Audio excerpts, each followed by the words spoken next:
નમસ્કાર મિત્રો, વિડીયોમાં તમારું સ્વાગત છે। સામાન્ય રીતે કોઈપણ બાળકનો જન્મ થાય તો તેને 2 હાથ અને 2 પગ હોય છે, પરંતુ મિત્રો બિહારની અંદર એક અનોખો કિસ્સો સામે આવ્યો છે। બિહારની અંદર એક એવા બાળકનો જન્મ થયો છે જેને 3 હાથ અને 3 પગ છે।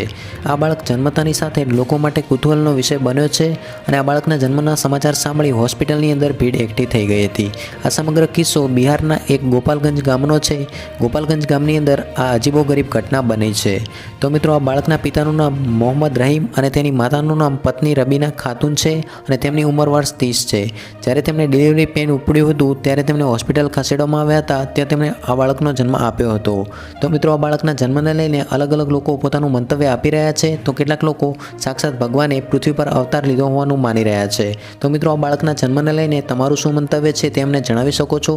આ ઉપરાંત જો તમને વિડીયો પસંદ આવ્યો હોય તો વિડીયોને લાઇક કરી તમારા મિત્રો સુધી જરૂરથી શેર કરજો અને આવી અવનવી દરેક માહિતી મેળવવા માટે આપણી એ ચેનલને સબસ્ક્રાઇબ કરજો। તો મિત્રો, ફરી મળીશું તદ્દન નવા જ વિડીયોમાં। ત્યાં સુધી આવજો। જય હિન્દ, જય ભારત।